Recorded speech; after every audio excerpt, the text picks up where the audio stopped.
Buenas tardes. Les ruego que guarden silencio. La clase de hoy va a ser intensa, concéntrense.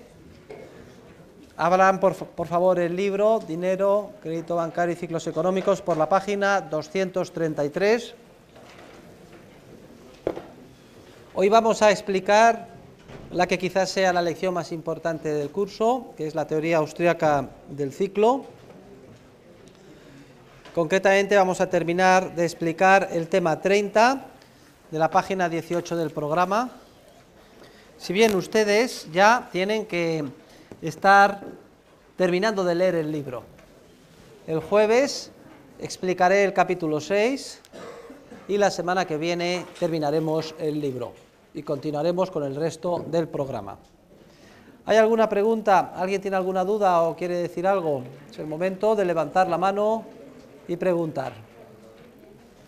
¿Alguna duda o pregunta? Bueno, pues entonces, si no hay preguntas, por favor, todo el mundo a la página 233 o si prefieren, mejor a la 234. Donde está este gráfico, pongan el libro en horizontal, así me ahorro tener que escribir nada en la pizarra. Y este es el gráfico esencial que trata de representar la complejísima estructura de etapas productivas que se da en una economía moderna.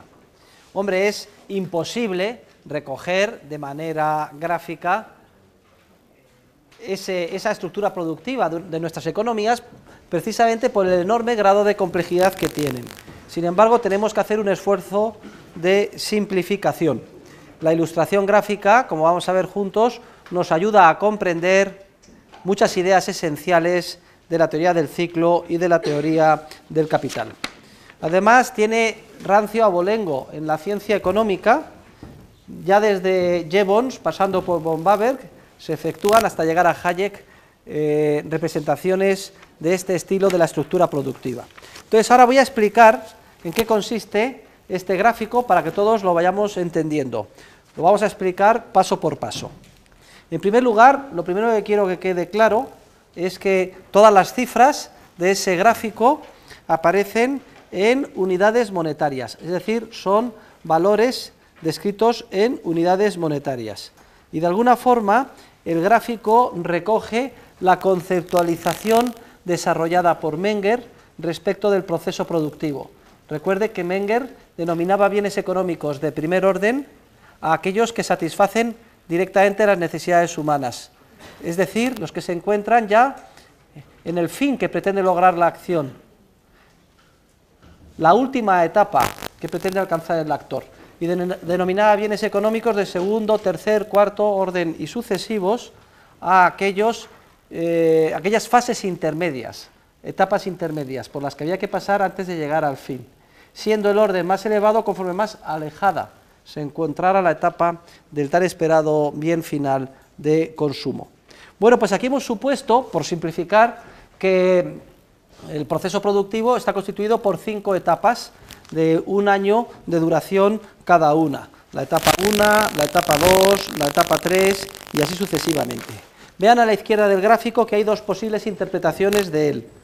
Una interpretación diacrónica, que significa que aquí representamos 5 etapas sucesivas. Vean que la primera etapa del primer año, la más pequeñita, arriba es la más alejada del bien final del consumo. Vamos a suponer que esa etapa corresponde a la extracción del mineral de hierro de las minas. Entonces, en esa etapa hay una serie de empresas mineras que extraen mineral. Para esto tienen que pagar a sus trabajadores. Y eso es lo que significa la flecha hacia arriba de 18. Pagan 18 unidades a los trabajadores y a los propietarios de los factores originarios de producción, por ejemplo, el alquiler de la parcela de tierra donde se encuentra la mina. Y luego venden el mineral por 20 unidades. Esto es lo que se recoge dentro de esta primera etapa. Claro, si yo soy empresa minera y he incurrido en costes de 18 y vendo por 20, he obtenido un beneficio de 2 unidades. Y esa es la flecha hacia la derecha correspondiente a la primera etapa. La ven ustedes, 2 unidades.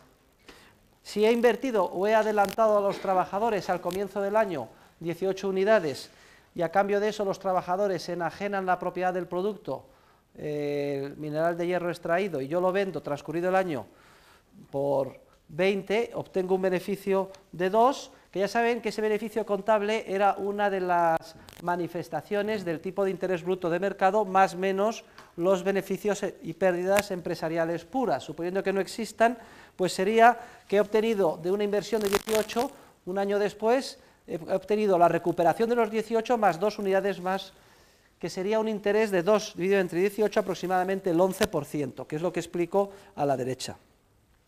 Ahora, ese mineral de hierro, a su vez, pasa a la siguiente etapa. Hay una siguiente etapa de otro año de duración, vamos a suponer a efectos simplificativos. La segunda etapa, segunda etapa sucesiva, es que el mineral de hierro pasa a un proceso de transformación. Llega a un alto horno, por ejemplo, donde es convertido en acero. Y eso sería la segunda etapa que ven ustedes que tiene en la columna subrayada el valor de 40. ¿Lo ven? Bien, pues el valor de 40 lo vamos a entender enseguida. Surge de que, primeramente, ahora la empresa es el alto horno. Tiene que comprar el mineral de hierro. Se lo compra la etapa anterior por 20. Pero además también tiene que contratar trabajadores. En el alto horno hay trabajadores. Y tiene que contratar otros factores de producción. Entonces vean la flecha hacia arriba, ven que adquiere un valor de 16. ¿Lo entienden todos? 16. Es la flecha hacia arriba que va desde la segunda etapa, desde la etapa del segundo año, ojo, estamos ahora considerando el enfoque diacrónico, hacia arriba, de 40 hacia arriba, 16. Por tanto, si yo compro mineral de hierro por 20 y luego pago a los trabajadores en mi alto horno 16, adelanto un total de 36 unidades, pero vendo el acero por 40, quiere decir que obtengo un beneficio, lo ven ustedes, la flecha a la derecha, de 4. 4 entre 36, que es lo que he adelantado, viene a ser otro 11% de rentabilidad. Y vamos a suponer que pasa, que sigue el proceso productivo y entra en su tercer año, porque estamos siguiendo el esquema diacrónico. Si entra en su tercer año, bueno, pues imaginen ustedes que el proceso es distribuido a una serie de empresas fabricantes de automóviles y entra en la cadena de montaje. Entonces, las empresas de automóviles venden por 60 unidades, pero han tenido que comprar el acero por 40 y a su vez tienen trabajadores a los que pagan 14.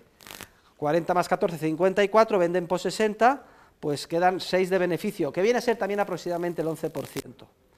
Y eso lleva un año, pero luego lleva otro año la distribución entre los diferentes países por transporte, etcétera. Pues sería el cuarto año del proceso productivo, que ven que tiene un valor final, su producto, de 80, que está constituido por los 60 que pagan esas empresas de concesionarias, etcétera, a la fábrica de automóviles, le pagan 60. Pero también los concesionarios pues tienen personal, etcétera, al que pagan 12, la flecha hacia arriba. Entonces, 12 más 60, 72, venden los coches por 80 y obtienen un beneficio de 8. Y luego llega por último la etapa final, la última, que es la etapa de distribución final, cuando llega al consumidor. Es una etapa que pueden ustedes visualizar en forma de campañas publicitarias, en la prensa, radio, televisión, cines, impulso para pues ir a stands en ferias comerciales, hasta que llega a la última etapa, el quinto año, donde los consumidores finales, ustedes y yo, compramos los coches, y compramos los coches pagando 100 unidades. Esa es lo que se gasta en el consumo final. Por eso decimos abajo, consumo final igual a 100 unidades monetarias de renta neta. Hemos comprado bienes automóviles como bienes de consumo por importe de 100 unidades, que a los que nos lo venden les ha costado 80, más 10 a los trabajadores, pues total 90, y obtienen un 10 unidades monetarias de beneficio. Ahora, no solo podemos conceptualizar la estructura productiva de una manera diacrónica, es decir, seguida, desde que se diseña el coche y se extrae el mineral de hierro hasta que el coche termina fabricado y es entregado con sus llaves al cliente, pasan 5 años. También podemos interpretar la estructura productiva de una manera sincrónica, es decir, sincronía respecto de diacronía significa que es como una foto, que en este momento, si hacemos una foto de la estructura productiva, en este momento hay empresas dedicadas a extraer mineral de hierro. Mineral de hierro que no sabemos en qué terminará. Terminará materializado en vehículos o en barcos o en estructuras metálicas dentro de 5 años, 3 o 4. No lo sabemos, pero hoy hay empresas dedicadas a esa etapa. Y la llamamos, en la conceptualización sincrónica, quinta etapa. ¿Por qué? Porque en honor a Menger, recuerden que Menger llamaba bienes económicos de orden superior a los alejados de la etapa final del consumo y que el nivel era más alto conforme más alejado estaba. Pues el nivel quinta etapa, es el más alejado del consumo. Pero también hoy, si hacemos una especie de foto, en términos sincrónicos de la estructura productiva, también hoy hay múltiples empresas dedicadas a tratar el hierro y convertirlo en acero, en forma de altos hornos. Pues esas estarían en la cuarta etapa. ¿De acuerdo?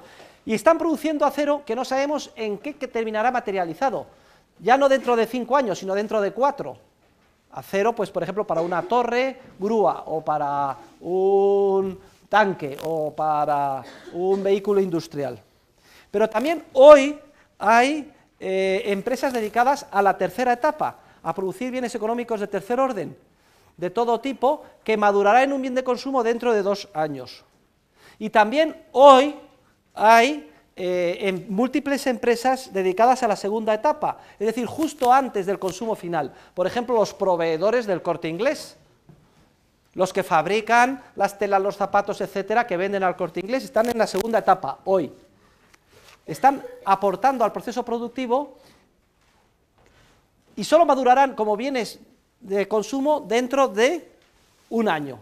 Y también hoy, por último, hay una constelación de empresas dedicadas a la primera etapa, a la etapa de bienes económicos de primer orden, de consumo, a la etapa que está en contacto directo con los consumidores, por ejemplo el Corte Inglés o los concesionarios que venden los automóviles, que todos ellos venden un valor de 100 unidades monetarias. Luego fíjense, o bien seguimos la pista en el caso del coche, desde que se diseña y extrae el mineral de hierro hasta que se entrega al cliente, que pasan 5 años, o bien hacemos una foto a la estructura productiva hoy, este año, donde vemos que simultáneamente los trabajadores y las empresas están especializados bien en la quinta etapa, en la cuarta, en la tercera, en la segunda o en la primera más próxima al consumo.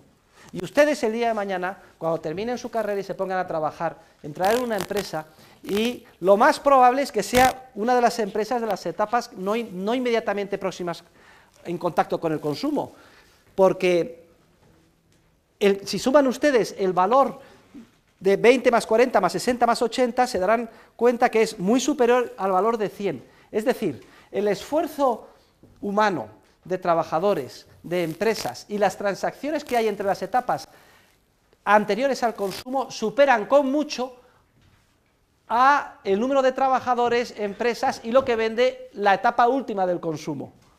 Pues claro, se extrae mineral de hierro y eso a su vez se vende al alto horno y eso a su vez se vende a la siguiente, a la siguiente, a la siguiente y solo al final el consumo. Es importante que como economistas visualicen esto. Generalmente tenemos la idea de que lo más importante es el consumo y es la etapa más importante y la parte más importante de la renta. Radicalmente falso. El consumo viene a ser, en las economías modernas, no supera un tercio, en torno al tercio, a la cuarta parte de todo el esfuerzo productivo y de toda la renta que se gasta. La inmensa mayoría del esfuerzo productivo de los trabajadores y de la renta se refiere a las transacciones de las etapas anteriores, como perfectamente visualizamos gracias a este esquema simplificado de etapa productiva. Las flechas, repito, representan los flujos de renta, ¿eh? Por favor, revisen todos que entienden bien las flechas. La flecha hacia arriba es que hay que pagar a los trabajadores y a los propietarios de los factores originarios de producción. Vean ustedes lo que reciben los factores originarios de producción los trabajadores. Sumemos las celdillas de arriba. 18 más 16 más 14 más 12 más 10, Total 70 unidades reciben los trabajadores. Pero luego los capitalistas de cada una de las etapas van obteniendo un beneficio, que es el que tenemos a la derecha, 2 más 4 más 6 más 8 más 10, que totaliza 30. 70 unidades que reciben los trabajadores más 30 de beneficios o de interés que reciben los capitalistas, hace un total de renta neta de 100, que es precisamente la que se gasta en bienes de consumo. ¿Se dan cuenta? Luego, el concepto de renta hay que distinguir de su versión bruta de su versión neta. En términos brutos, la renta que cambia de manos a lo largo de los 5 años en la visión diacrónica o en la visión sincrónica en el año, es la suma de 20 más 40 más 60 más 80 más 100 más lo que se paga a los factores originarios. Lo vamos a ver ahora, 370. Esa es la renta bruta, lo que cambia de manos entre todas las etapas intermedias hasta llegar al final. Sin embargo, se llama renta neta a la que llegan los factores originarios y a los propietarios de las empresas que gastan en bienes de consumo, que es 100. ¿De acuerdo? ¿Por qué se llama renta neta? Porque es lo que da lugar a los bienes de consumo y lo que se gasta en bienes de consumo. Las transacciones entre las diferentes etapas intermedias no se plasman en consumo, aunque forman parte de la renta bruta.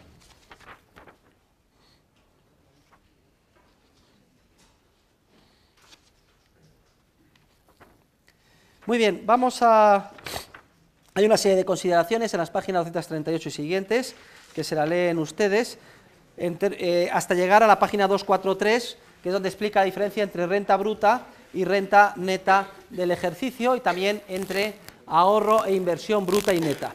Miren, en la página 243 se recalca esta idea que acabo de decir, que la renta en términos monetarios bruta del periodo resulta de sumar todas las transacciones en términos de unidades monetarias que de abajo a arriba se producen durante ese periodo. Es la última frase del primer párrafo, subráyenla bien.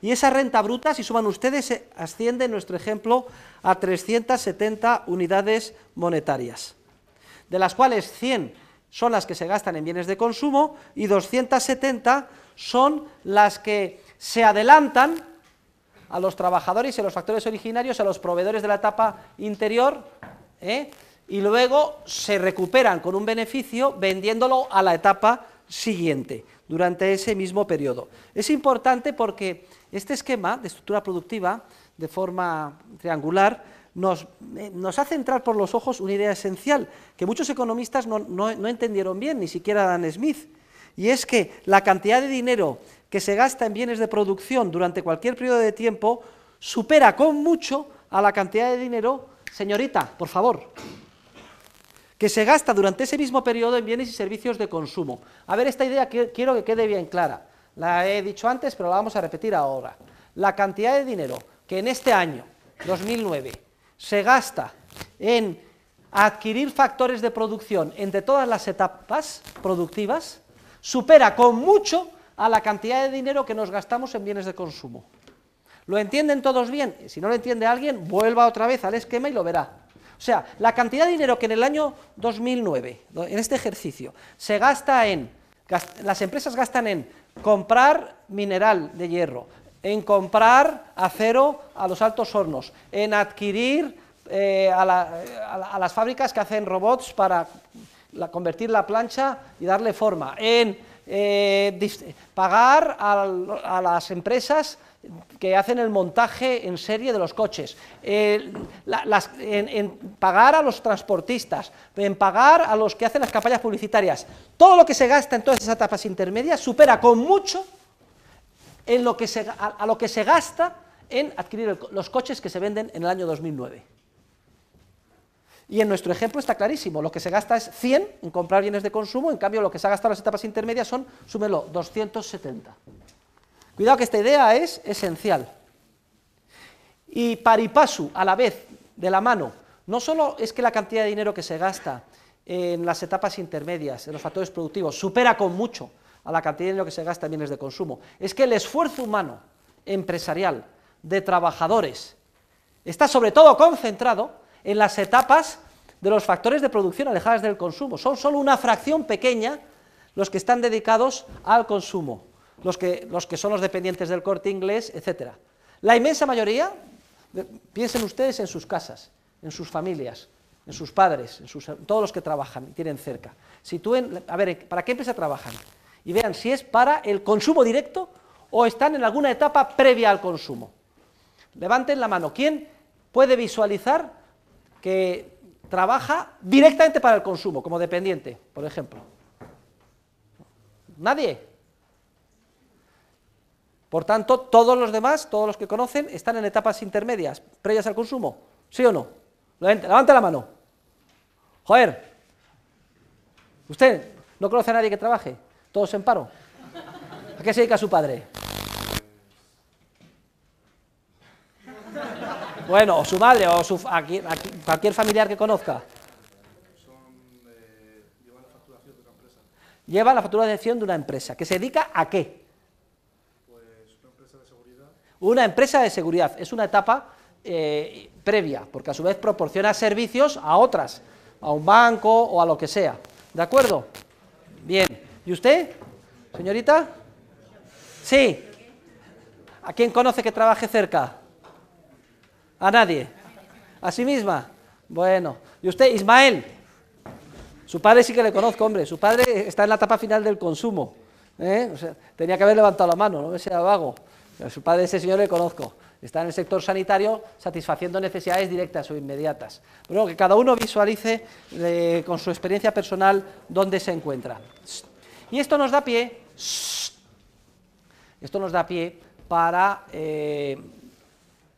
entender y poder criticar las cifras de la contabilidad nacional. Vayan a la página 245. Miren, las cifras de la contabilidad nacional, ahora mismo se las voy a explicar, van a tomar nota en un papel, tienen un problema gravísimo. Y es que en las llamadas cifras de renta nacional o Producto Interior Bruto, que ahora vamos a ver, a pesar de su nombre bruto, son cifras no brutas. El Producto Interior Bruto, que son las cifras que utiliza la contabilidad nacional, los políticos y los economistas para ver qué pasa en el país, solo integra la etapa final del consumo, esa de 100 unidades, y una parte muy pequeña de las etapas de arriba, lo que llaman los bienes de capital que llegan al usuario final. Es importantísimo lo que les estoy diciendo.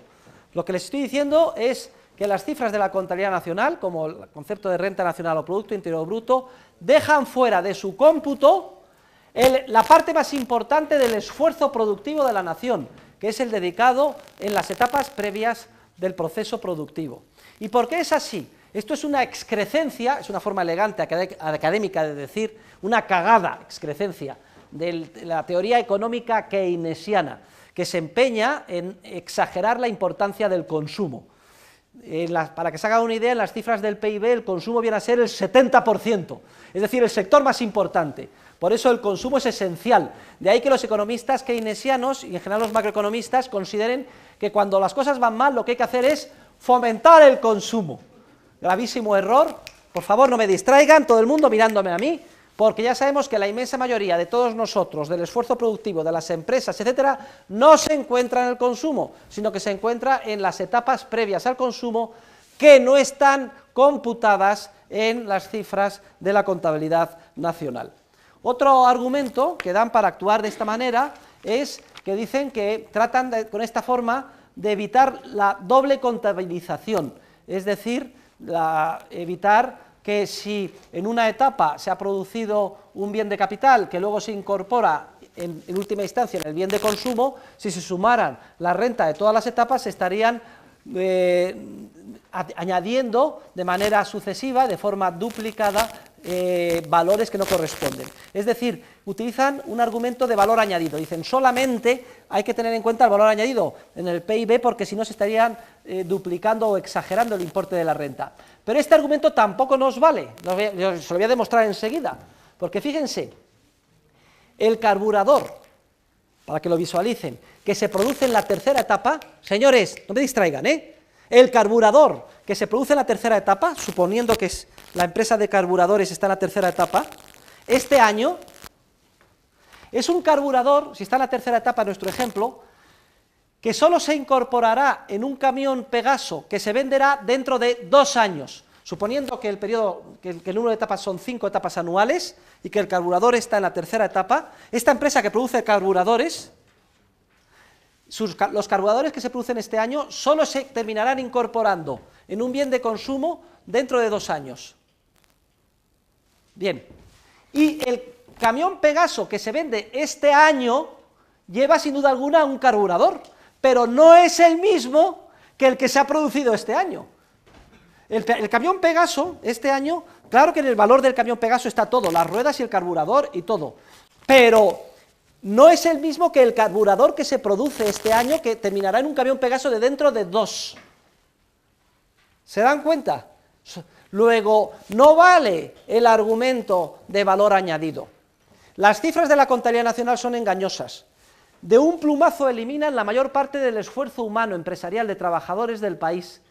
Solo se concentran y exageran indebidamente la importancia del consumo final y también de los bienes de capital que llegan al usuario final. Y desde luego no valen para orientar respecto de la política económica y describir lo que está pasando a lo largo del ciclo.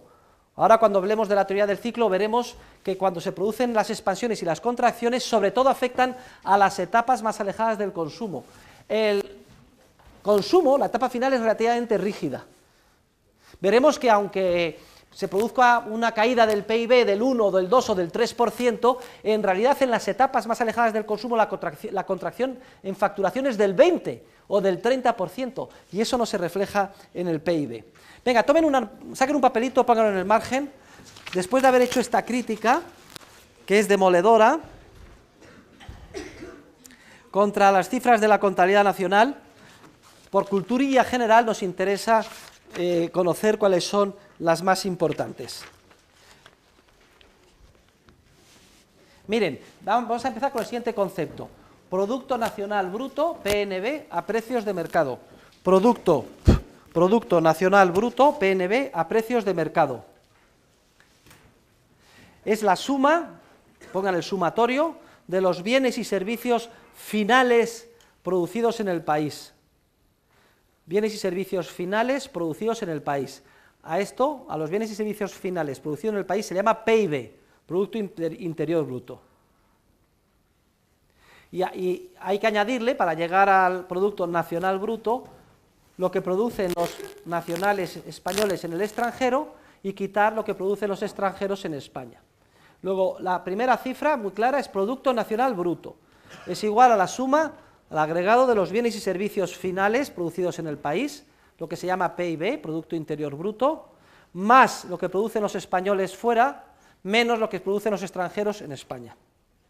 Cuando decimos bienes y servicios finales, reitero que la cifra solo incluye el bien de consumo, los bienes de consumo, bienes y servicios de consumo y los bienes de capital que llegan al usuario final. Es decir, se excluyen del cómputo todos los bienes intermedios, so pretexto de evitar el doble cómputo o la doble contabilización, pero es un pretexto primero erróneo, porque son bienes distintos, como acabo de demostrar con el ejemplo del carburador, y en segundo lugar, a efectos de política económica, deja ciegos a los políticos y a los analistas porque les impide ver lo que está acaeciendo en la economía. Bien, el segundo concepto, ¿todo el mundo tiene claro el primero? Producto Nacional Bruto, igual al PIB, más lo que producen los españoles fuera, menos lo que producen los extranjeros dentro. Y el PIB, ojos, indicando este sesgo, de que solo tiene en cuenta los bienes finales, bienes de consumo. Segundo concepto es el Producto Nacional Neto a precios de mercado. El Producto Nacional Neto a precios de mercado es igual al Producto Nacional Bruto que acabo de definir, menos la depreciación. Fíjese cómo se pasa de bruto a neto quitando la depreciación. Es decir, lo que se invierte para hacer frente a las cuotas de amortización, pero respecto de los bienes de capital finales que llegan al concepto de PIB, no respecto de todas las etapas intermedias que están eliminadas, que ni siquiera se computan. Tercer concepto, Producto Nacional Neto al coste de los factores. PNN, Producto Nacional Neto al coste de los factores. Esto es lo que se llama también renta nacional, RN.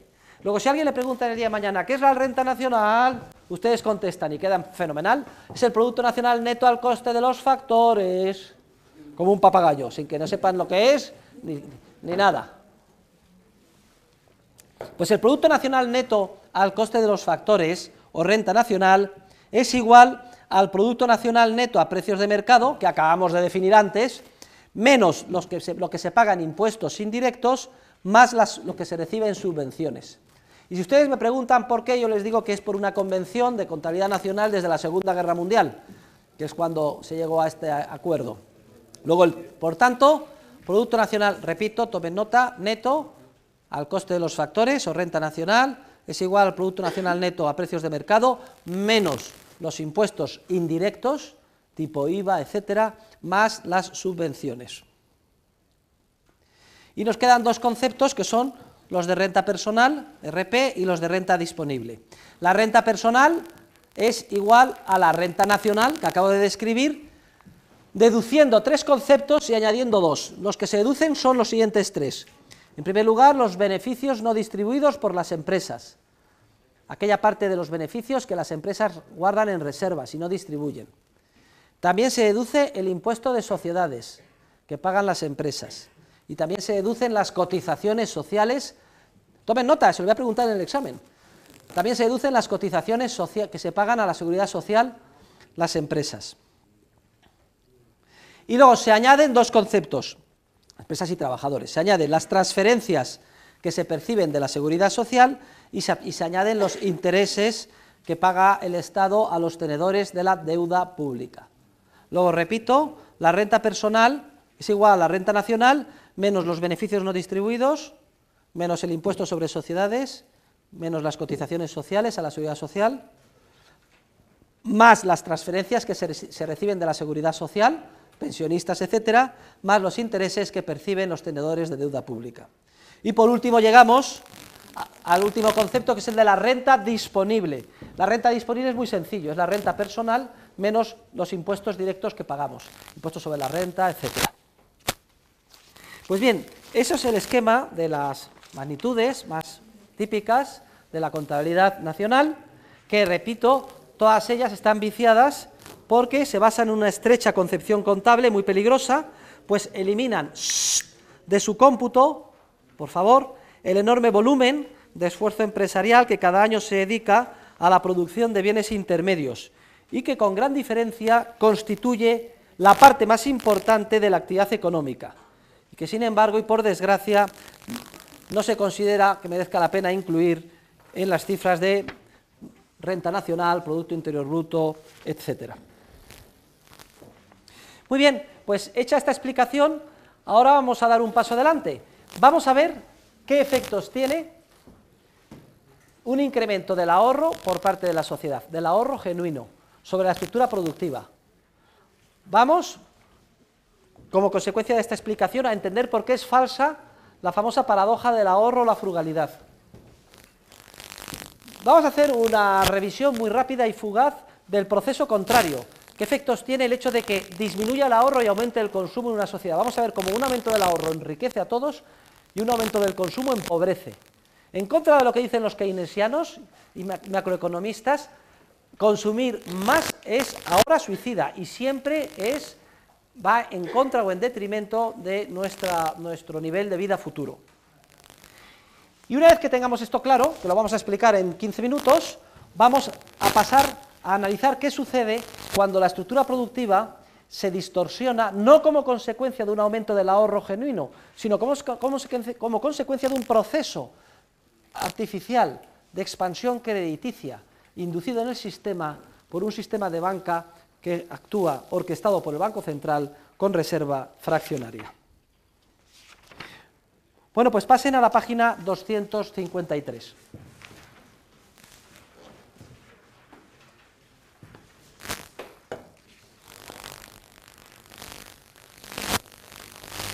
Vamos a suponer, en el esquema de la estructura productiva que acabamos de ver, los agentes económicos como consumidores, como empresarios, gastaban en bienes de consumo, ¿cuánto? 100 unidades monetarias, ¿se acuerdan? Bueno, vamos a suponer que de pronto, de sopetón, y para que no se entre por los ojos, ilustrativo, todo el mundo ve disminuir su preferencia temporal. Empieza a valorar en términos relativos menos el presente que el futuro que antes. Está dispuesto, por tanto, a posponer la consecución en un futuro más lejano de los bienes de consumo, es decir, a posponer a un futuro más lejano la consecución de sus tan ansiados fines. Claro que todos, a igualdad de circunstancias, siempre valoramos más el presente que el futuro. Lo que le estoy diciendo es que la intensidad, de pronto, con que se valora más el presente que el futuro, de pronto disminuye. Y para que sea muy claro, vamos a suponer que de golpe, en vez de decidir gastar 100 unidades monetarias en el consumo, decidimos gastar 75. Y el resto decidimos ahorrarlo. Es lo que explico al final de la página 253. Vamos a suponer que de golpe los agentes económicos, subrayenlo, deciden ahorrar un 25% de su renta neta. Como en nuestro ejemplo, suponíamos que gastaban 100 de renta neta, bienes de consumo, deciden ahorrar nada más 70, deciden ahorrar 25 y gastar en bienes de consumo nada más 75. Pues bien, si esto se producen tres efectos importantísimos en la economía. Vamos a mencionarlos uno a uno. Primer efecto, página 254. El primer efecto es que si de golpe decidimos consumir menos, en vez de 100, 75, ¿qué creen ustedes que pasa con las ventas del Corte Inglés? Que bajan.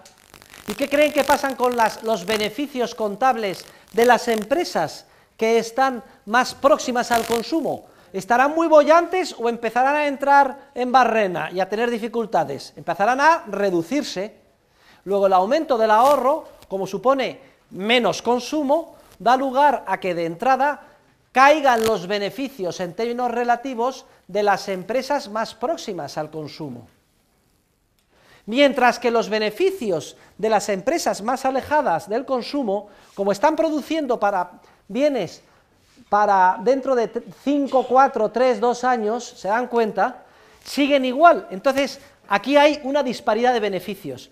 ¿No se acuerdan que en la etapa, en el gráfico de la estructura productiva que acabamos de ver, la tasa de beneficio, aunque es una manera burda e imperfecta de hablar, el tipo de interés de cada etapa venía a ser el mismo, el 11%?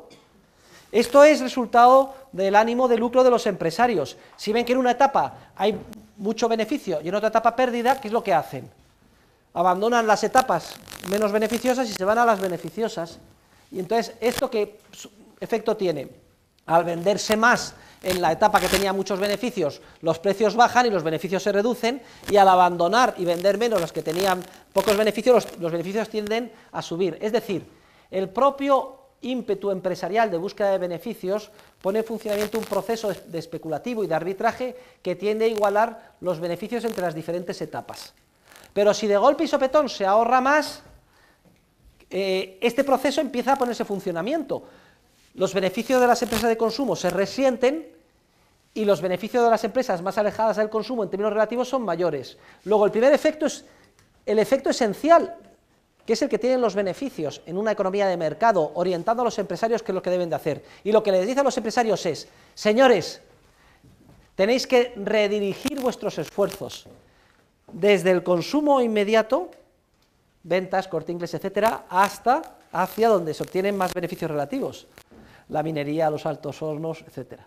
Porque en el consumo inmediato los beneficios han caído porque la gente ha decidido consumir menos. Es el primer efecto, es el efecto de disparidad de beneficios, que es una señal esencial que guía a los empresarios sobre lo que tienen que hacer y está diciendo: ¿qué ha pasado? La gente decide posponer su consumo a un futuro más lejano. Pues debéis dedicar vuestro esfuerzo a actividades que madurarán en un futuro más lejano, porque las actividades que maduran hoy en el consumo inmediato están con beneficios muy bajos. Y esto es lo que se describe en el gráfico 5.2. Miren el gráfico 5.2. La etapa final del momento T+1 es cuando el consumo se reduce a 75 unidades. Vean los beneficios a la derecha y cómo es mucho mayor el beneficio en las etapas alejadas del consumo que en las etapas del consumo, próximas al consumo.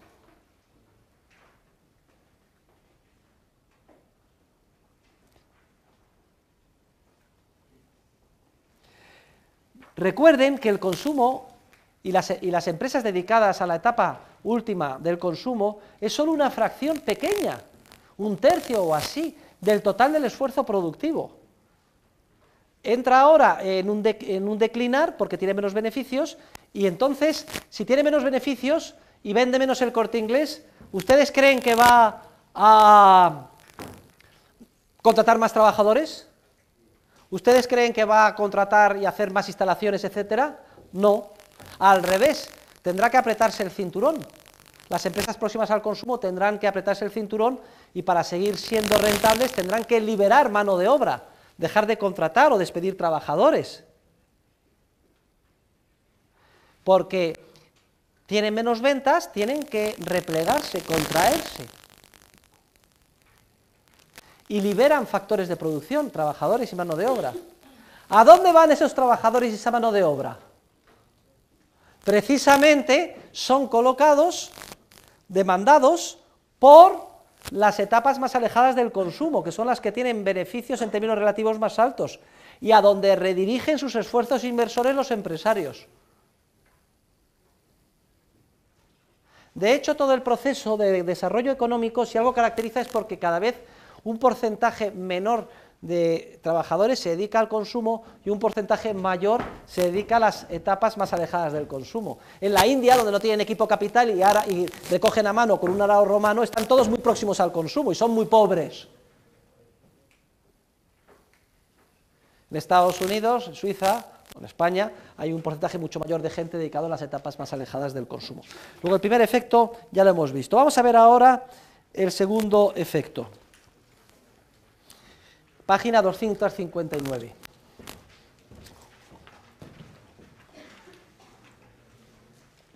Por cierto, si yo soy empresario y decido desinvertir en consumo y en el Corte Inglés e invertir en ordenadores o en altos hornos o en telecomunicaciones, cuando invierto en ordenadores, altos hornos y telecomunicaciones, esas empresas alejadas del consumo demandan mano de obra. ¡Shh! ¡Cállense! Parece mentira que tenga que repetirlo una y otra vez, ¿eh? Cada vez que hablan ustedes como si me insultaran, me están desconcentrando. Concéntrense en lo que digo, piensen. No pierdan el hilo argumental, y si lo pierden, mantengan la atención absoluta, porque como lo vuelvo a repetir, lo volverán a coger. Son ideas esenciales y no se les olvidarán nunca. Les estoy explicando el corazón de la ciencia económica. Quien entienda esto, entiende economía. Quien no entienda esto, no entiende nada.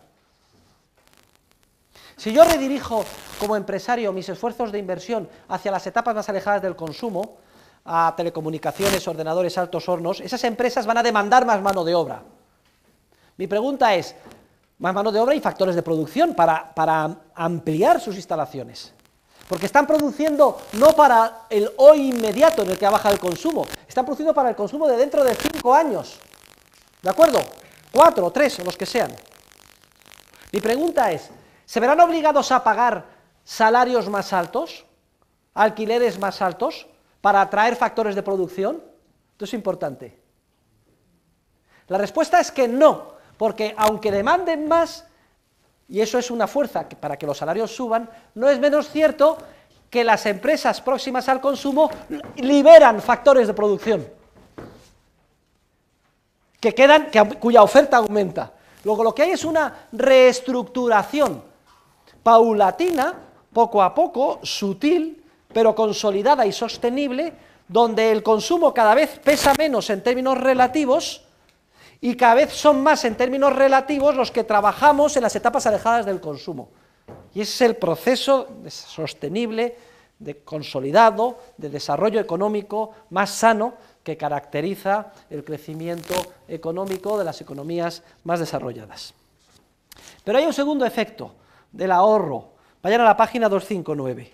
Y es que, a igualdad de circunstancias, si decidimos ahorrar más, es decir, ofertar más bienes presentes, ¿qué pasará con el precio de los bienes presentes en función de los bienes futuros, que llamábamos tipo de interés? Habrá que pagar una prima mucho más reducida,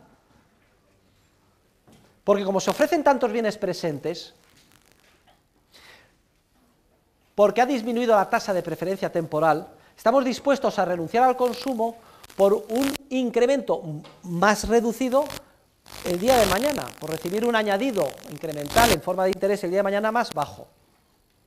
Es decir, el aumento del ahorro hace que los tipos de interés se reduzcan. Y el tipo de interés es un precio que se utiliza para calcular el valor a precios de mercado de los bienes de capital. De hecho, hay una fórmula mnemotécnica, la fórmula matemática la tienen en la página 260, a pie de página. Vean la fórmula de matemáticas financieras. Yo les voy a dar una más sencilla. Supongan un bien de capital de duración muy larga, incluso indefinido, por ejemplo, un piso. Un piso, ese es un bien de capital. Un piso que todos los años rente, pues imagínense que son 1.000 euros al mes. ¿Cuánto renta al año? 12.000 euros. ¿De acuerdo? Pues el valor actual de una renta de un periodo indefinido a un tipo de interés I, que se representa de esta manera, es igual a la renta partido por el tipo de interés. En nuestro ejemplo, 12.000 euros al año. Suponemos que el piso va a durar indefinidamente. En la práctica no, se desgasta, hay que hacer frente a la amortización, etc. Por eso la fórmula es más complicada, la tienen abajo. Vamos a suponer que el tipo de interés es el 10%. Si el tipo de interés es el 10%, el valor hoy de esa renta al 10% es 10 veces 120.000 euros. Es lo que valdría el piso. Ahora vamos a suponer que de pronto la gente decide ahorrar más y como consecuencia de eso los tipos de interés bajan a la mitad, al 5%. ¿Qué pasa con el valor del equipo capital? 12.000 partido por 0,05. Ha bajado del 10 al 5%.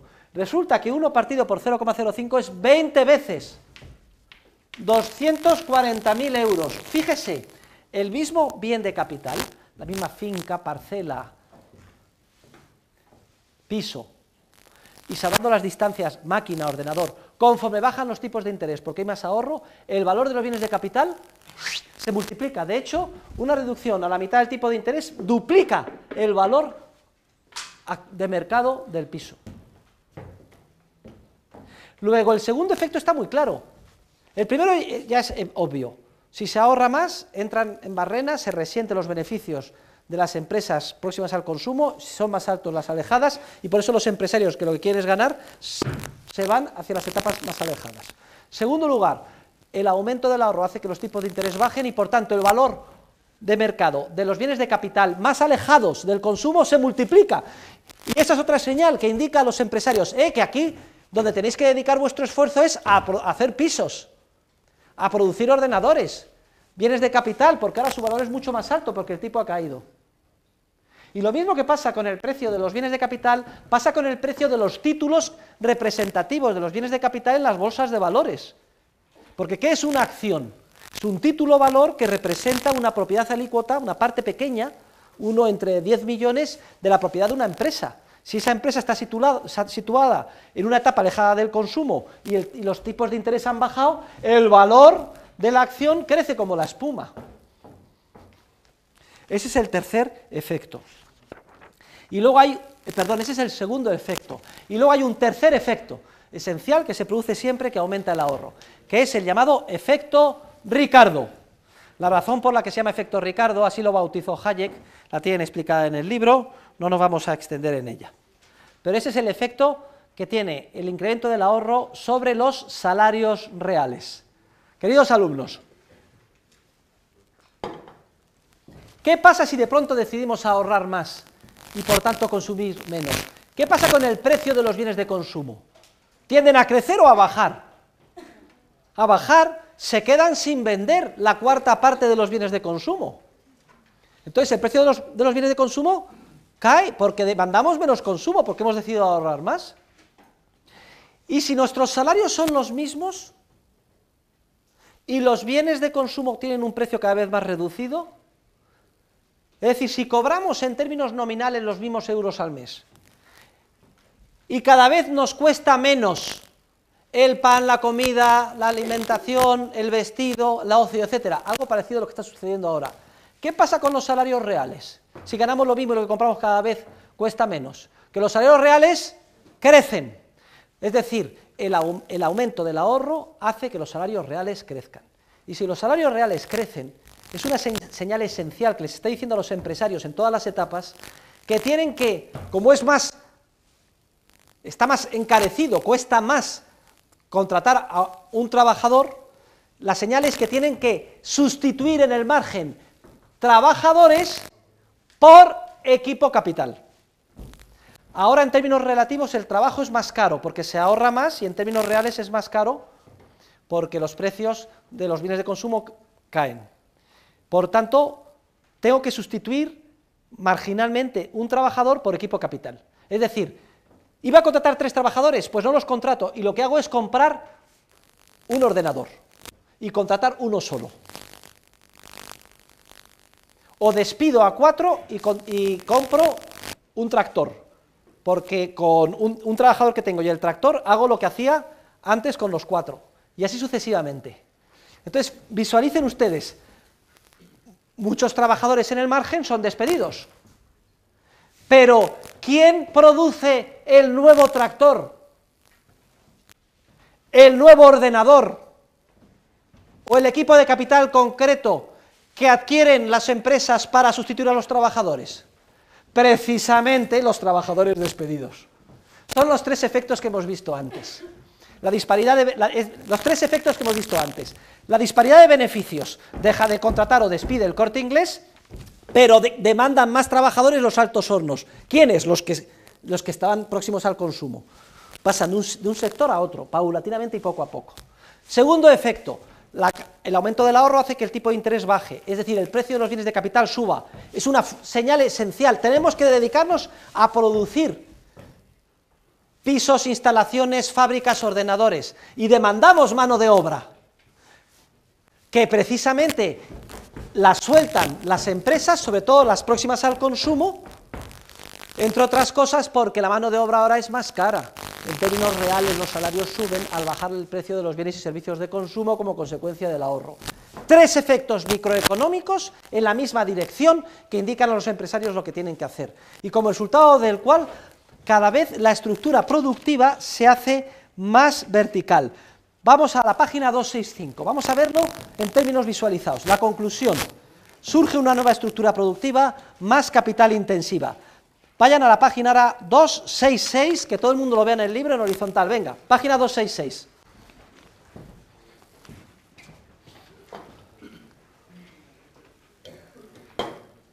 Usted tiene el libro, página, ¿lo ven?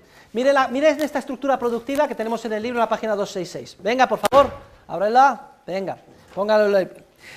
Vayan a la última etapa. ¿Qué leemos la última etapa? ¿A cuántos ascienden las ventas del consumo? ¿A? 75, porque ha aumentado el ahorro. Y vean, ¿cuántas etapas hay? En la originaria que vimos antes, en la estructura productiva originaria había 5 etapas, ahora hay 7, porque han surgido 2 etapas nuevas. Al tipo de interés más reducido, ¿cuál era el tipo de interés que había en la estructura productiva anterior? Recuerdan que era el 11, ¿no? Miren ahora a la derecha, ¿cuánto se ha reducido el tipo de interés? Al 1,7%, porque hay mucho más ahorro. ¿Se dan cuenta? Bien, vamos a ver ahora qué sucede. Vamos a superponer, para que tengamos una idea visual clara, la estructura productiva antes del aumento del ahorro con la estructura productiva después del aumento del ahorro. Vayan al gráfico 5.4 de la página 271. 5.4 de la página 271. Miren, en trazo grueso está la estructura productiva original con 100 unidades de consumo y 5 etapas. Y en trazo sombreado la que queda. Ven ustedes cómo al consumir menos en términos monetarios se ha retraído la etapa de consumo y las más próximas a él. Pero sin embargo ya en la 4ª etapa se amplían horizontalmente, la 5ª etapa también, y lo más importante, surgen 2 etapas nuevas que antes no existían, la 6ª y la 7ª, porque no eran rentables y estaban ahí en el proyecto imaginadas por los empresarios. Por ejemplo, diseñar una máquina de tratamiento médico atómico para el cáncer. Ahora, el tipo de interés tan bajo que es, esa etapa, que solo madurará en un producto dentro de 7 años, empieza a ser rentable y se inicia.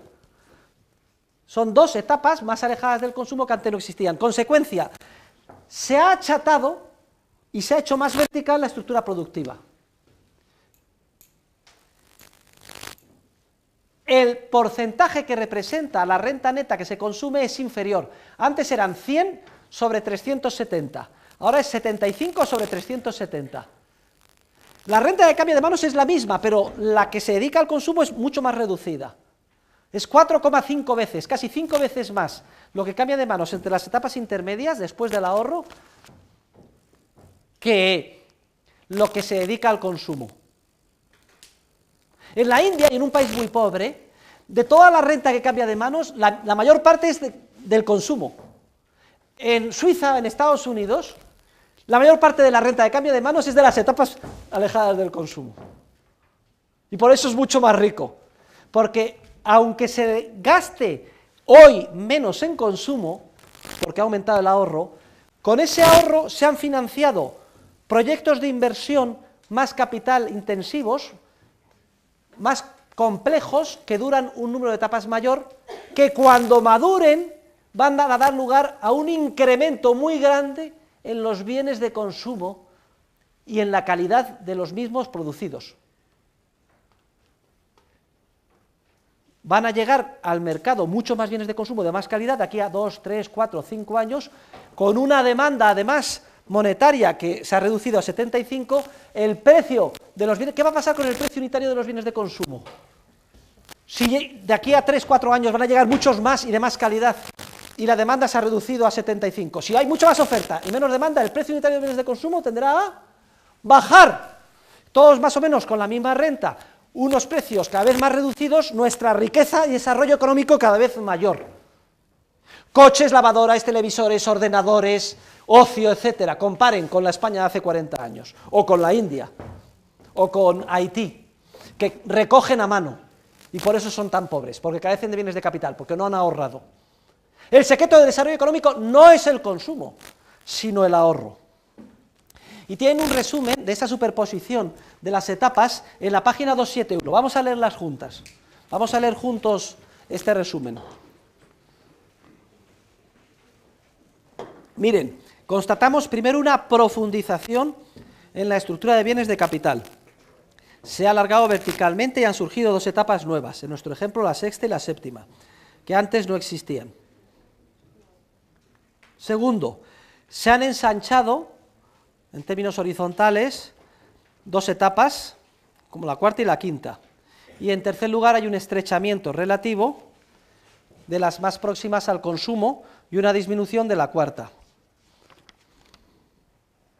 Cuando culmine el alargamiento de la estructura productiva, se verificará, como acabo de indicar, un enorme aumento real en la producción de bienes y servicios de consumo, que al tener que venderse una demanda monetaria más reducida, da lugar, por la combinación de estos dos efectos en la misma dirección, a una disminución muy significativa en los precios de mercado de las unidades de bienes y servicios de consumo producidos, que a igualdad de salarios hace que en términos reales estos crezcan como la espuma. Con lo cual, queridos alumnos, hemos solucionado teóricamente la llamada paradoja del ahorro, como explico en la página 273. Todo el mundo a la página 273.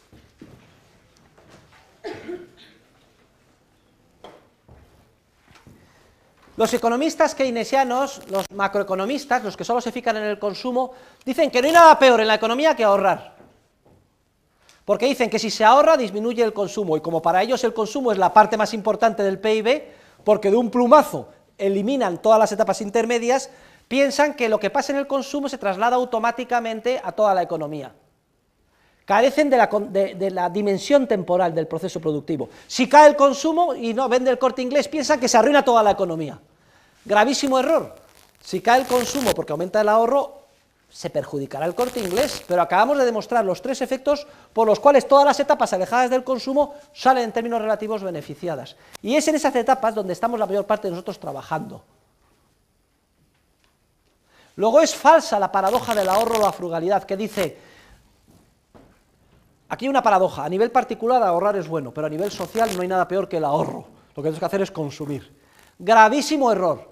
Lo que es bueno a nivel particular también es bueno a nivel social, y lo hemos demostrado, y los 3 efectos microeconómicos que hacen que el aumento del ahorro se materialice en una estructura productiva cada vez más larga, cada vez más productiva, que de manera sostenible permite el aumento del bienestar de todos.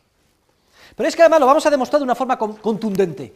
Bueno, venga, vamos a aceptar, keynesianos, que tenéis razón, que cuando las cosas van mal lo que hay que hacer es consumir más y ahorrar menos. Vamos a deshacer todo el argumento al revés. Supongamos que la economía se consume 75 unidades. Partimos de la estructura productiva última. Y que nos han convencido los políticos y los keynesianos, no hace mucho incluso, salieron varios políticos españoles, Zapatero y tal, diciendo que todo el mundo que tiene que hacer era consumir más. Venga, pues nos convencen a todos. Aumentamos nuestra perspectiva temporal y en vez de consumir 75, decidimos consumir 100. ¡Joder! Eso es lo que hay que hacer, consumir, para que la economía vaya bien. Si se consumen 100, ¿qué creen ustedes que pasa con las ventas del Corte Inglés? Suben como la espuma, y con los beneficios del Corte Inglés, suben como la espuma. Y entonces, primera señal de beneficios, ¿qué están diciendo los empresarios? No invirtáis en las etapas alejadas, altos hornos, diseño, ordenadores, y dedicaros a la venta inmediata del consumo, que es donde está la demanda. Pero si es que si aumenta el consumo, ¿qué efecto tendrá sobre los tipos de interés? La gente ahorra menos. ¿Qué pasará con los tipos de interés? Que suben. Y si los tipos de interés suben, el valor hoy de todos los bienes de capital se reduce a una fracción. Y las acciones también. ¿Qué indica esto a los empresarios? No invirtáis en instalaciones, en empresas y en proyectos. Dedicaros a consumir, porque no invirtáis en eso porque vais a perder, porque está bajando de precio. Pero es que además, si aumenta el consumo, ¿qué pasa con el precio de los bienes de consumo? Sube, ¿no?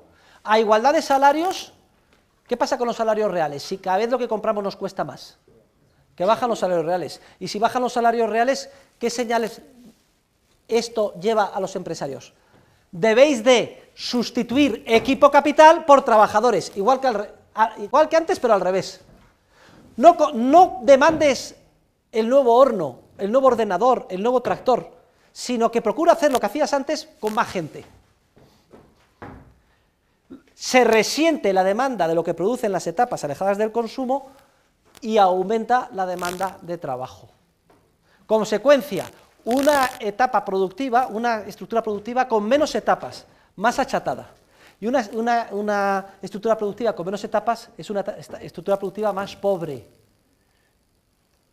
que dará lugar el día de mañana a menos bienes y servicios de consumo, que con una demanda monetaria más alta hará que los precios sean todavía más altos.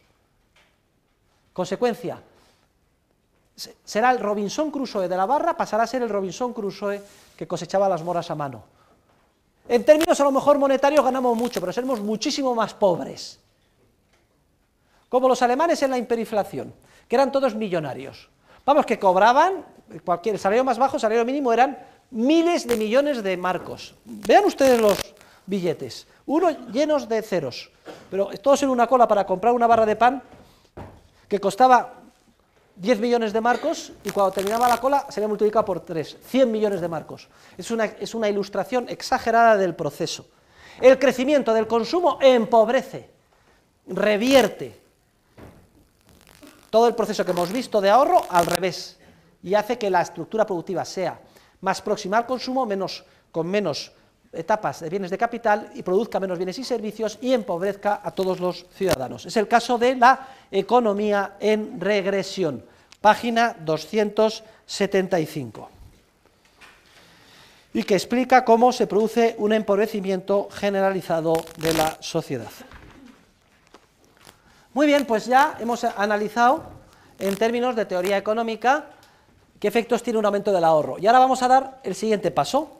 Vamos a la página 277, que es el apartado quizás más importante del libro. Efectos de la expansión crediticia bancaria no respaldada por un aumento del ahorro, la teoría austríaca o del crédito circulatorio del ciclo económico.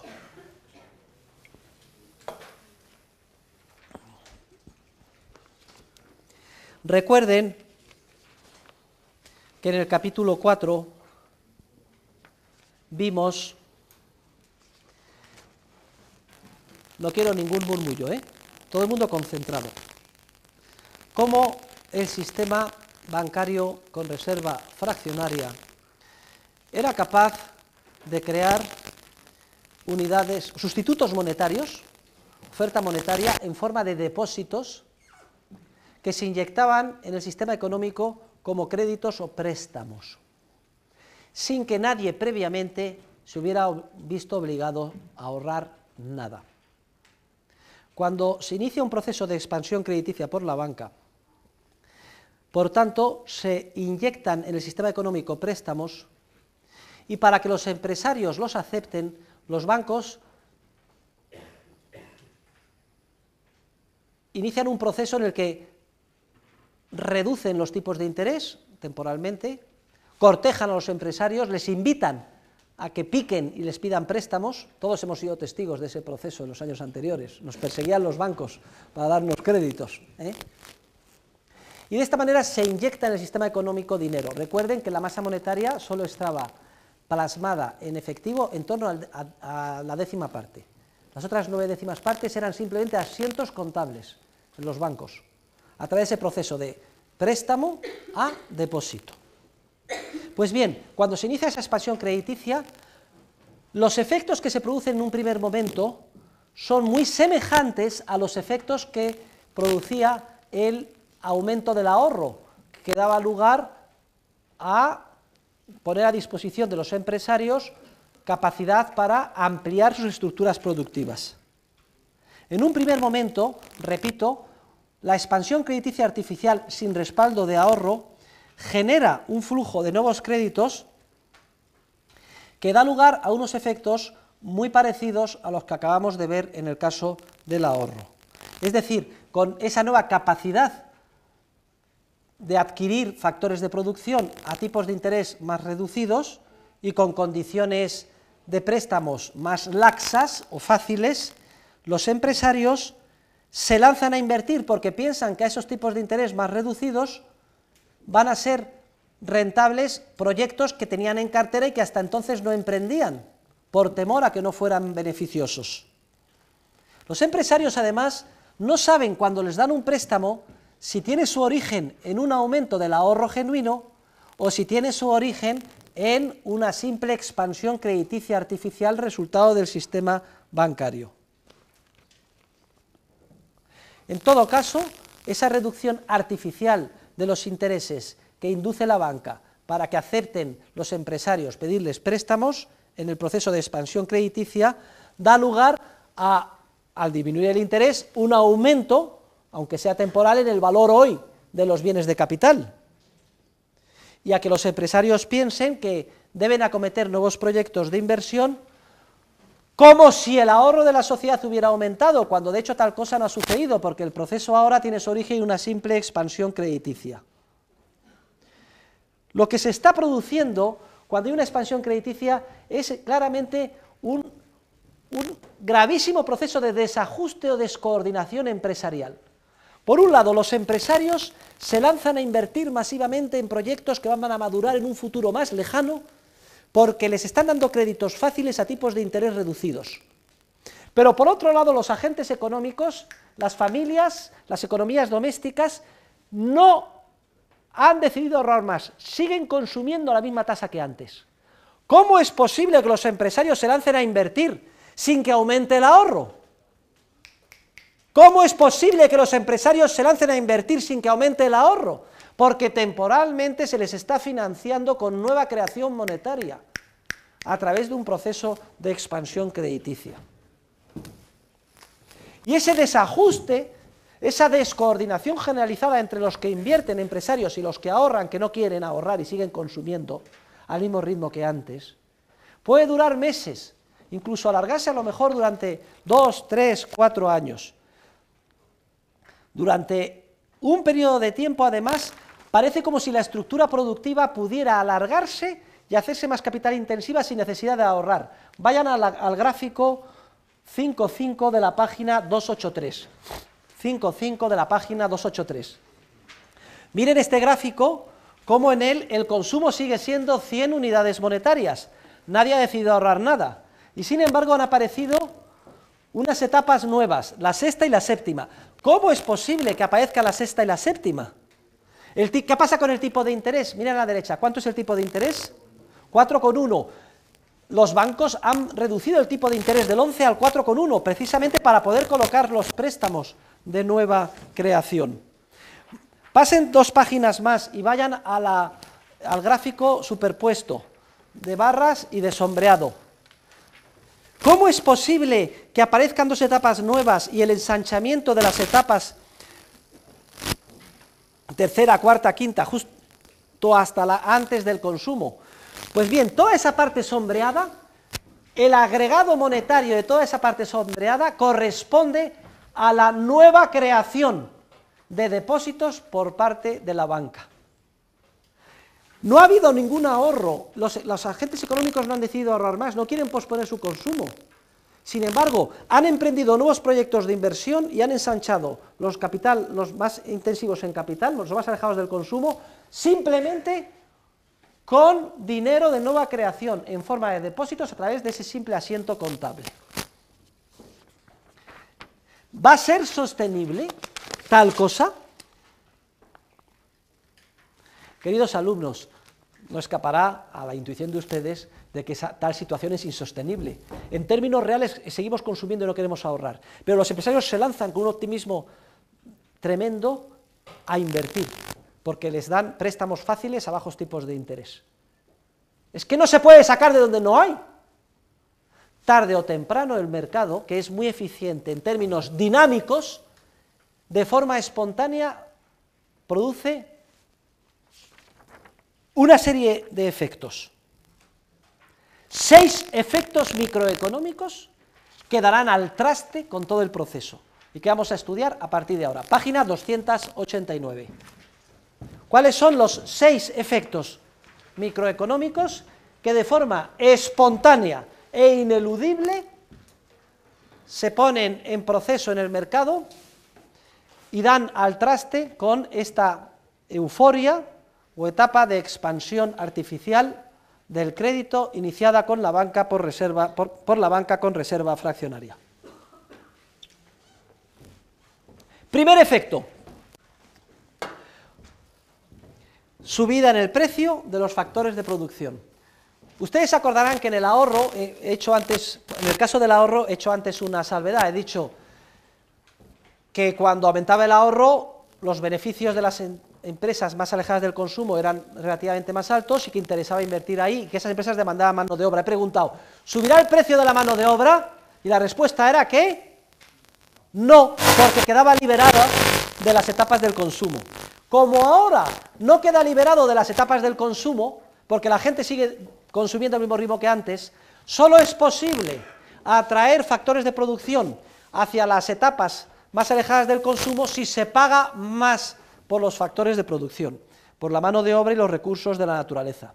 Entonces, el primer efecto que se nota en el mercado es que empieza a crecer y a crecer y a crecer los salarios y el precio de los otros factores de producción, de los originarios de producción, los recursos naturales, materias primas, y se pone por las nubes. ¿Qué pasó justo antes de la crisis financiera? Señorita que está riendo, míreme. ¿Qué pasó justo antes de la crisis financiera con el precio de las materias primas? ¿Qué pasó con el precio del cobre hace 1 año y medio? ¿O del petróleo? ¿A cómo se puso? Por las nubes. Primer efecto. No se liberan recursos y hay mucha más demanda monetaria de ellos. Ya a este precio tan alto de los factores de producción es un primer aviso a los empresarios, porque ellos hicieron sus estudios, sus proyectos empresariales pensando un coste, que ahora resulta que es mucho más alto del que pensaban.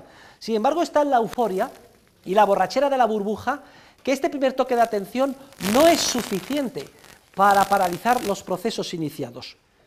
Y entonces, temporalmente, en el proceso, se produce un segundo efecto, página 290. Y es que posteriormente se produce un importante aumento en el precio de los bienes de consumo. ¿Por qué? Porque el dinero de nueva creación en forma de créditos se inyecta en el sistema. se presta a los empresarios y los empresarios demandan mano de obra, compran equipos, etc. En una segunda, tercera, cuarta etapa llega al bolsillo de los consumidores. Y los consumidores, como siguen consumiendo al mismo ritmo que antes y ahora tienen mucho más disponibilidades monetarias, ¿qué pasa con el precio de los bienes y servicios de consumo? Como el consumo no se reduce y tenemos mucho más dinero, el precio de los bienes y servicios de consumo tiende a subir. ¿Qué es lo que experimentamos hace justo 1 año y medio, 2 años con el IPC? Que empezó a dispararse, a subir el precio de los bienes de consumo en Europa, España, Estados Unidos, etcétera. Primero, porque hay un aumento en la renta monetaria de los factores originarios de producción. Segundo, además, porque cuando los empresarios demandan factores de producción para proyectos que van a madurar en un futuro más lejano, se produce una ralentización en la llegada inmediata de bienes de consumo. ¿Qué pasaba en la etapa de la euforia?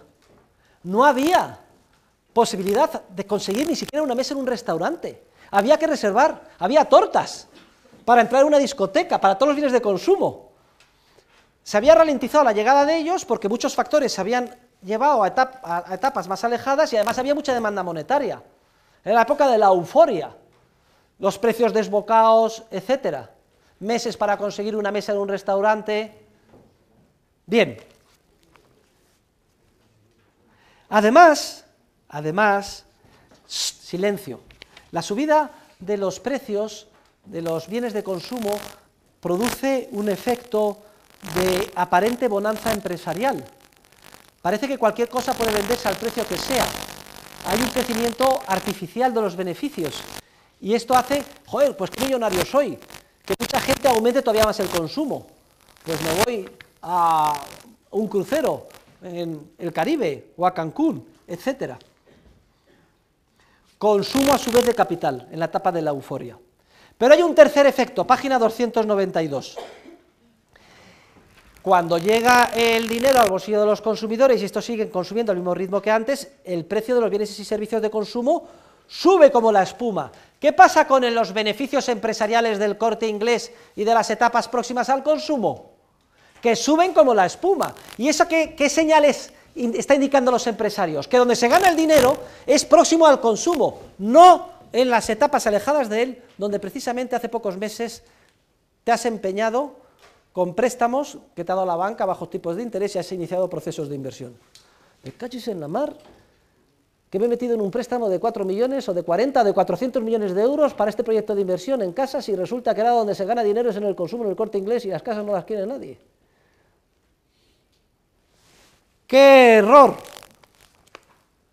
Pero es que además, cuarto efecto, página 293, el efecto Ricardo pero al revés.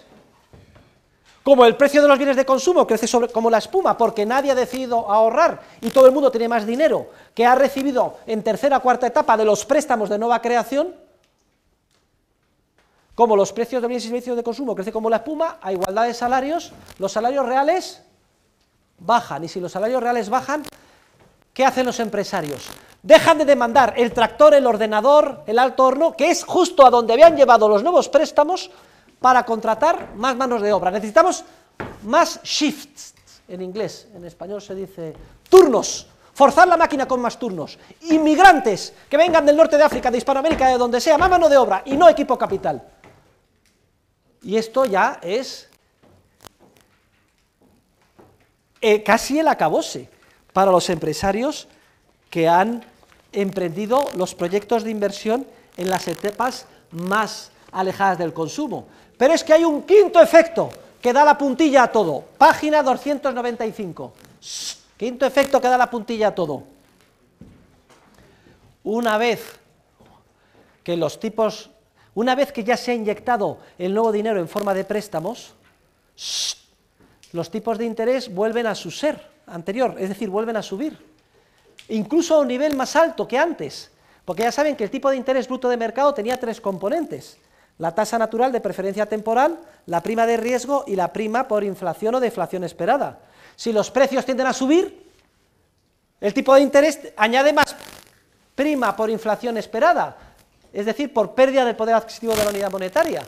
Y si los tipos de interés suben, queridos alumnos, ¿qué pasa con el valor hoy de todos los bienes de capital a los que dedicaron los préstamos los empresarios con tanta ilusión? ¿Qué pasa y se reduce a la mitad?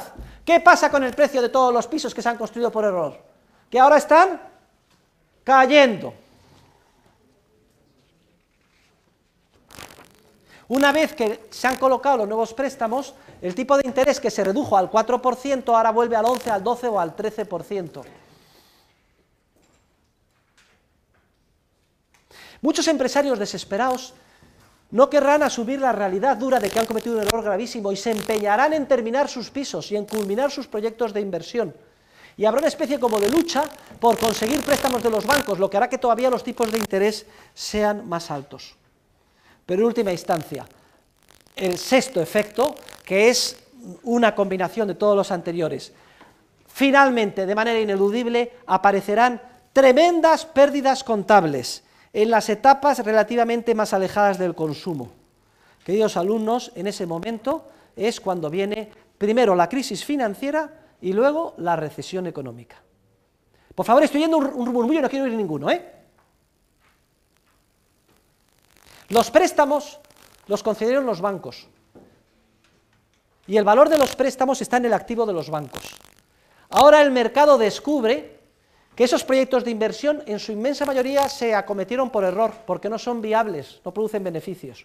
Por tanto, el valor del activo de los bancos se reduce a una fracción del que tenían, mientras que el pasivo de los bancos, que son los depósitos que crearon, son los mismos. De la noche a la mañana se descubre que todo el sistema bancario es insolvente, está en quiebra. Esa fue la crisis financiera. Y fíjense ustedes cómo encaja perfectamente la evolución de los acontecimientos con lo que estamos explicando en términos teóricos. Y a la desesperada hubo que salvar los bancos. Un plan de 700.000 millones de dólares en Estados Unidos para comprar activos tóxicos, es decir, que no valían nada, hipotecas subprime, préstamos a proyectos de inversión no rentables, etcétera. O simplemente, como se hizo en Irlanda, Portugal o Grecia, garantía de todos los depósitos, porque la gente, si iba por su dinero, no estaba ahí, se hundía el sistema monetario y volvíamos a la época de las cavernas.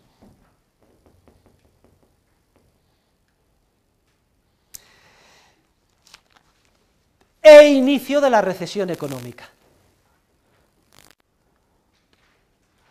El mercado al final pone de manifiesto que se han cometido graves errores empresariales y pone de manifiesto la necesidad imperiosa de reconvertirlos. ¿Esto qué significa? 1. Paralizar a aquellos que no son rentables. 2. Liquidarlos, todos los proyectos de inversión erróneamente emprendidos. 3. Salvar de la quema lo que se pueda. 4. Retirar factores de producción y mano de obra, desde las etapas alejadas del consumo a donde se les llevó por error, por los préstamos sin respaldo de ahorro real, hacia etapas más próximas al consumo, que es donde los consumidores, los agentes económicos quieren que estén. Es preciso un reajuste masivo de la estructura productiva, y ese proceso de reajuste es precisamente en el que estamos ahora. En eso consiste precisamente la recesión o la depresión económica. Fíjense, se ha llegado a la recesión por falta de recursos reales ahorrados que hubieran permitido culminar los proyectos de inversión. O expresado de otra forma, se ha llegado a la crisis por exceso de consumo, por escasez de ahorro, respecto del estilo de producción que se ha emprendido, que suponía un ahorro mucho mayor disponible cuando tal cosa no existía. Todo se financió con la burbuja especulativa y artificial de la expansión crediticia. Algunos dicen, la crisis ha llegado porque se ha invertido en exceso. No es correcto. Al final solo podemos invertir lo que ahorramos. La crisis llega porque se ha invertido malamente. Los escasos recursos ahorrados por la sociedad se han invertido como si se hubiera ahorrado mucho más. ¿Ustedes se acuerdan cuando pusimos el ejemplo de Robinson Crusoe y dijimos que era esencial que fuera capaz de coordinar bien el presente con el futuro? Dijimos, ¿qué pasa si se equivoca en el cálculo y con su cestillo de 5 días de moras ahorrados pretende construir un alto horno? Todo el mundo decía, ¡qué locura! Después de 5 días no ha hecho nada más que los cimientos y termina con las manos ensangrentadas y vuelve otra vez a ser Robinson Crusoe pobre, incluso más pobre que antes, cosechando a mano y con las manos ensangrentadas. Pues lo mismo, salvando las distancias, sucede ahora en una economía avanzada impactada por la expansión crediticia. Hemos invertido malamente los escasos recursos reales de la sociedad en bienes que la gente no quiere. Por tanto, somos más pobres. Se han hecho 1 millón de pisos que no quiere nadie. Y se hicieron porque redujeron los tipos de interés en los bancos a cero, incluso negativos en términos reales. Y ya están ahí, y no se pueden reconvertir. Nos tenemos que comer con patatas, ese hierro, esos ladrillos, etcétera, esos trabajadores que debían de haberse dedicado a líneas rentables, se han dedicado a hacer algo que no es rentable. Hay un proceso generalizado de mala inversión, en el que los empresarios han caído engañados por la expansión crediticia de la banca con reserva fraccionaria. Miren, el ahorro de la sociedad puede invertirse bien o mal. Una economía de mercado libre, sin expansiones crediticias, sin privilegios, etcétera, tiende a invertirse bien. Pero si se distorsionan las señales esenciales que guían a los empresarios, durante periodos muy largos de tiempo puede invertirse mal. Y eso tarde o temprano el mercado, que es muy eficiente, lo detecta, lo descubre y lo sanea en forma primero de una crisis financiera y luego de una recesión económica. Hay dos ejemplos que son muy ilustrativos, que ponen Hayek y Mises. En la página, vayan a la página 299, vamos a ver estos ejemplos. Página 299.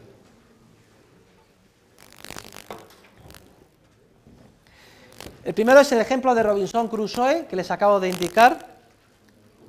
El segundo es el de Mises. Dice, está a la mitad de la página, es el ejemplo de Mises. Dice que la situación actual es semejante al error cometido con carácter general, es muy semejante al que incurriría un constructor que, equivocándose en cuanto a la cuantía de los materiales a su disposición, los agotase completamente en la construcción de los cimientos, viéndose forzado a dejar inacabado el inmueble. O el de Hayek, silencio. El ejemplo de Hayek habla de los imaginarios habitantes de una isla perdida, que habiendo emprendido la construcción, subrayan todo esto, de una enorme máquina capaz de cubrir completamente las necesidades de la población, hubiesen agotado todos sus ahorros y capital antes de terminarla, y no tuviera más remedio que abandonar temporalmente su construcción. Hombre, en el Evangelio, en Lucas, tienen ustedes, en una parábola de Jesucristo, perfectamente explicada la teoría del ciclo. Dice que para entrar en el reino de los cielos hay que calcular que va a costar bastante esfuerzo. No vaya a ser que cometas el error, me parece, del general que evalúa cuántos soldados tiene y cuántos tiene el enemigo, y si ve que el enemigo tiene muchos más, entonces se pueda negociar. Y el segundo ejemplo que pone dice, o aquel que se equivoca en cuanto a los materiales de construcción que tiene, emprende la construcción de su casa y luego resulta que los agota sin haberla terminado, y termina siendo el hazmerreír del pueblo. Pues eso mismo es lo que sucede en términos reales en una economía distorsionada por la expansión crediticia. Al final, ¿qué tenemos cuando se producen los efectos? Una economía mucho más achatada. Vayan a ver cómo queda la estructura productiva. Es la del gráfico 5.7. Después de la crisis, tenemos una estructura productiva en la que, como se ha inyectado más dinero y la proporción que se dedica al consumo es la misma, se consume en términos monetarios mucho más. Venga, página 301. Página 301. Pongan el libro en horizontal. Se consume 132, pero solo hay 5 etapas, no las 7. ¿Y qué pasa con todo lo que había antes en la etapa 6, 7 y lo ensanchado? Todo eso ha desaparecido, porque no es rentable. Y la gente al paro, los 5 millones de parados. Porque están, como si dijéramos, camino de reconducirse o reconvertirse hacia las etapas rentables. Luego veremos el jueves, por eso es tan importante que haya un mercado laboral muy ágil, muy flexible, muy libre, para que el reajuste, una vez cometido el error, que es ineludible, sea lo más rápido y lo menos doloroso posible. Bien, y terminamos este capítulo con la siguiente consideración. Ahora, página 305, estamos en condiciones de entender por qué no era posible asegurar la retirada de depósitos con un coeficiente de reserva fraccionaria, aplicando la llamada ley de los grandes números. Los banqueros privados y los teóricos de la Banking School decían, miren, con un 10% de respaldo en caja podemos hacer frente a las retiradas normales de depósitos y asegurar las retiradas. No. Un seguro exige que haya completa independencia entre la existencia del seguro y el fenómeno que se va a producir. Por eso, por ejemplo, no existe un seguro de matrimonio. ¿Ustedes qué creen que pasarían con los matrimonios si se pudiera hacer un seguro pagando una prima, de tal manera que si te fuera mal el matrimonio te dieran 1 millón de euros de indemnización a cada cónyuge? Se lo voy a explicar, yo que soy casado. Los matrimonios, el éxito de los matrimonios radica en el esfuerzo diario y continuado y sacrificado de ambos cónyuges por sacar adelante su proyecto de vida en común. Y muchas veces es duro, y sin embargo hay que seguir adelante.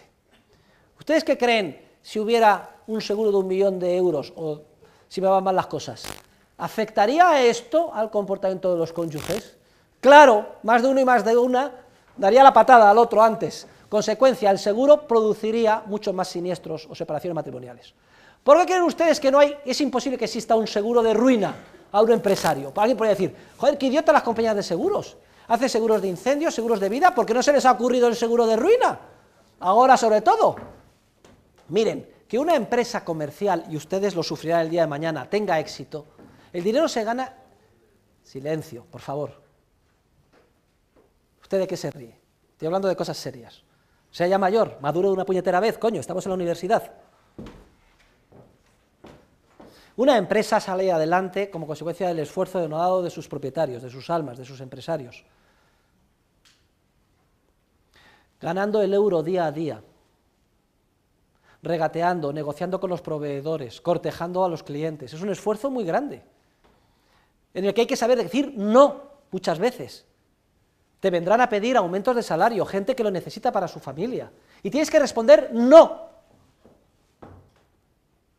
Lo que te pide el cuerpo es buenismo, lo que nos gustaría a los empresarios a todos es decir sí, y aumentar a los trabajadores, multiplicarles el salario, pero no lo hacemos porque quebraríamos. Hay que decir no. ¿Ustedes qué creen? ¿Cómo sería el comportamiento del empresario si me va mal y estuviera cubierto por un seguro de ruina? Pues disminuiría mi esfuerzo por sacar adelante la empresa y contestaría sí muchas veces que tenía que haber dicho no. Consecuencia, quebraría. Es como si se hiciera un seguro de incendio, que al hacer el seguro de incendio aumentara muchísimo los incendios.